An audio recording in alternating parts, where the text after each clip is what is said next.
Support for this podcast comes from the Central Valley Journalism Collaborative, connecting communities with the resources, infrastructure, and networks to ensure a vibrant local free press. From KVPR in Fresno, this is Central Valley Daily. It's Friday the 13th. Ooh, spooky. I'm Elizabeth Arkalian. California's seeing an increase in the number of special education students. Governor Gavin Newsom is now requesting $500 million in new funding. This is not an across-the-board extra funding for special education for every single student in the state of California. It is trying to equalize some of the problems that exist right now. We'll learn more about how schools are adapting to this need in just a few minutes, but first, these headlines. Hundreds of students in the Fresno area have left school in recent weeks in protest of immigration and enforcement actions. Some school districts have called for an end to these protests. Now, KVPR's Crescencio Rodriguez Delgado reports that police are also getting involved to target adults who may have helped organize the demonstrations. Clovis police say they recently monitored a student walkout using a network of cameras and patrolling officers, and that they identified at least 2 adults who were allegedly encouraging and facilitating students as they left school grounds in protest. And they warned those adults could face charges. Those would be under a penal code that allows anyone to be charged with a misdemeanor if they contribute to the delinquency of a minor. Leaving school to protest and without prior permission is considered an unexcused absence. Clovis police say they're working to identify more adults involved.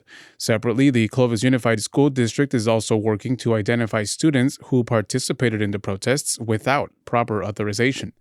For KVPR News, I'm Crescencio Rodriguez Delgado. Unionized workers in the Fresno Unified School District are calling on trustees to take layoffs off the negotiating table. The union and the district are negotiating a new contract, but workers in custodial, food, and transportation departments are worried about job cuts. Dozens of workers showed up to the Board of Trustees meeting this week to voice their concerns. Governor Gavin Newsom has signed a bill granting $90 million in one-time emergency funds for Planned Parenthood. The money from the state budget will help Planned Parenthood and other clinics providing reproductive health care services to continue. This bill is in light of cuts by the federal government. Last year's One Big Beautiful Bill Act prevented Planned Parenthood from accessing federal Medicaid funds. The U.S. Conference of Catholic Bishops recently called for a, quote, holy hour for peace to respond to a climate of fear and polarization in the country. KVPR's Israel Cardona Hernandez reports from a Catholic church near Fresno State that responded to the call. Dozens of Catholics gathered at the St. Paul Newman Catholic Church on Wednesday night. This so-called Holy Hour for Peace was ordered by the newly appointed leader of U.S. bishops, Archbishop Paul Coakley. He invoked a gospel message about feeding the hungry, welcoming the stranger, and caring for the sick, especially in the face of social unrest over immigration enforcement. Father Ruby Peter of the Newman Center in Fresno said prayer is important. Prayer is the one that brings us together. Father David Gutierrez said if one thing can come out of it, he wants it to be peace. Peace in our faith means to be able to realize that sometimes our world is not going as it should, but that peace is always available to those who seek it with their hearts. The Catholic Church has been particularly outspoken on immigration under the new Trump administration. Blessed be God. Blessed be God. For KVPR News, I am Israel Cardona Hernandez. The Fresno Yosemite International Airport will receive an additional $3 million in federal funding. The announcement was made by Democratic Congressman Jim Costa, and the funds will go towards the airport's improvement projects. In recent years, the airport has secured more than $85 million for renovations. Congressman Costa said the airport's improvements will also help the region meet a growing demand for travel. KVPR's vehicle donation program brings in thousands of dollars each month to support the news and information you rely on. If you've got a car, truck, motorcycle, or boat you're no longer using, please consider donating it. The process is easy. We'll tow it away free of charge, KVPR gets a check, and you'll get a receipt for your taxes. Find out more at kvpr.org/cars or call 855-277-2346. And now to our main story. The governor has submitted his proposed budget, and among the many changes are increased dollars for special education in the state. That's because the number of students who qualify for special ed services is on the rise, and that's despite the fact that student enrollment in the state is down overall.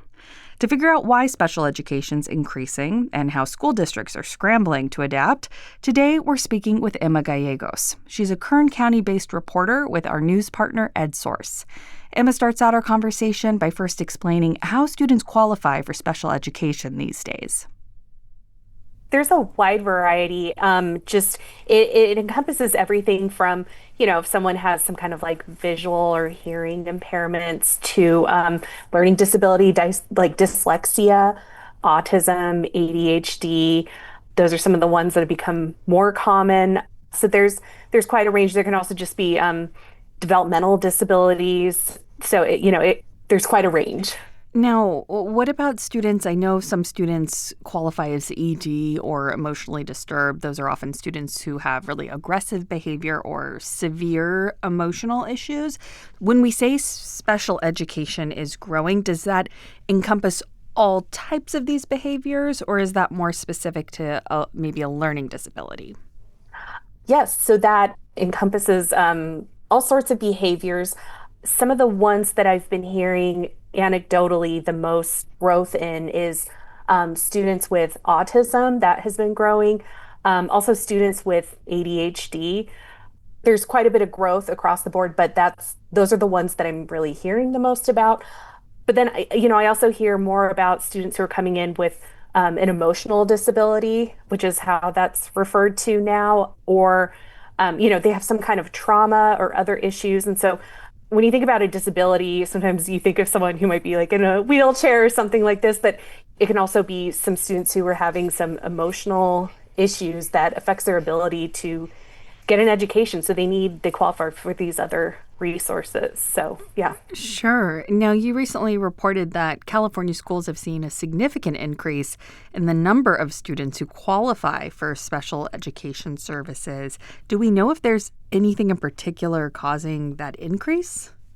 Yeah. So I spoke to educators and also a researcher, and there's a couple different things that they have said are causing this increase. One is that they said that there's been reduced stigma and there's more advocacy from the disability community. And so folks are feeling, and their parents are also just feeling a little more comfortable saying, I have a brain that works a little bit differently. I'm on the spectrum. And so there's less of a feeling that there's like a stigma that goes along with it. And so that is part of what they're seeing. And that comes up with autism and ADHD, which are growing categories. And also just, better advocacy around, what are some signs to look for so we can address them early. Sure. Now, in your report, you focused in part on Governor Gavin Newsom's recent budget proposal to the state legislature, and he's requesting increasing funding for students with disabilities. Tell us more about what kind of increases he's requesting and where he wants these funds to go. Yeah. So this is a little complicated, but there are these educational agencies across the state called SELFAs. And, so there'll be different ones in different regions. Sometimes it might include like 15 different districts. Sometimes it might just be LAUSD.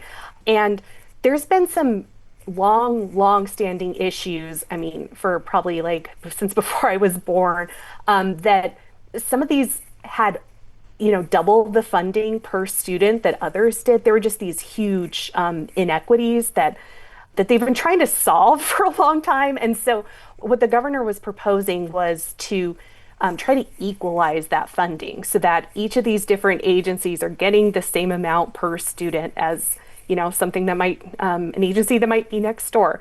So those agencies that are right now on the losing end are going to be affected, and this is going to be helpful for them.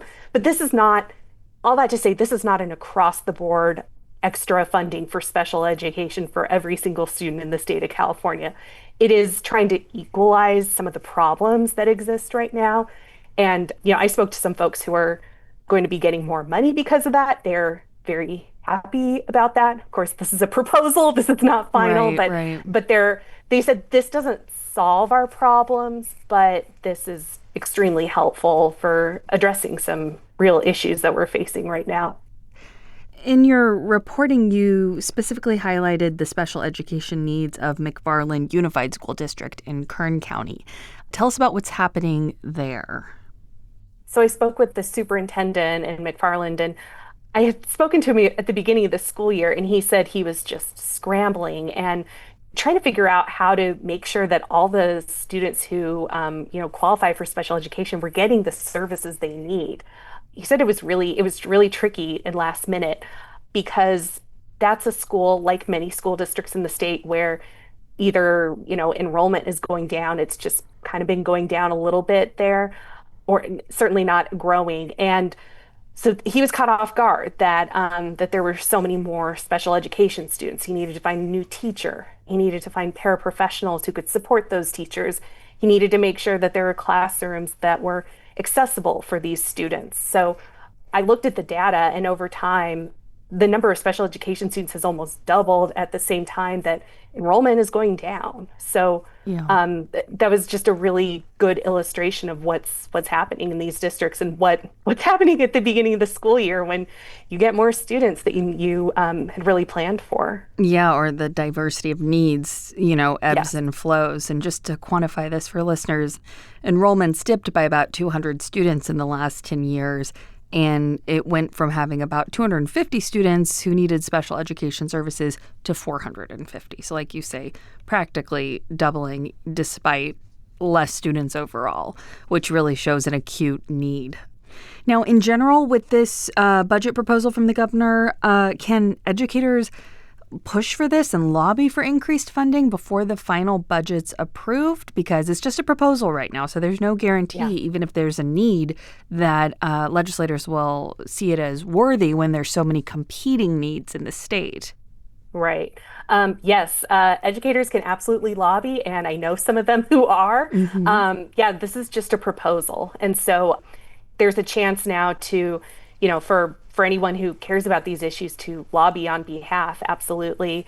This is also a time of year when we start looking at, okay, what's happening in California's economy? Because, the two things that happen are, there's the lobbying and try to push for competing priorities, but then there's also just concern about how the economy will be faring, how, what kind of tax funds are coming in, that sort of thing, because that also makes a huge difference. And I know right now that there's concerns about whether AI, that bubble will pop, or different concerns. So those are the two things you're looking at, just what are our priorities as a state, but also what are the funds that we have to work with.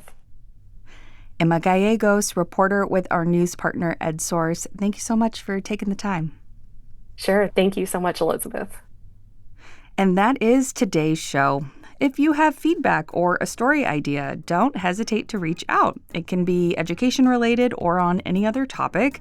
We cover it all at Central Valley Daily, and we want to hear from you. So email us your pitch or just say hi at podcast@kvpr.org. And just a heads up, we will be back on Monday with a special holiday encore episode, so stay tuned for that and have a great weekend. Today's episode was produced by Jonathan Linden and KVPR with support from the Central Valley Journalism Collaborative. I'm Elizabeth Arkalian.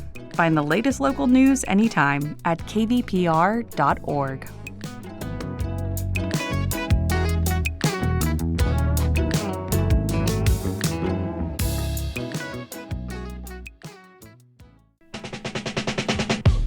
This is Tanya Mosley, co-host of Fresh Air. You'll see your favorite actors, directors, and comedians on late-night TV shows or YouTube. But what you get with Fresh Air is a deep dive.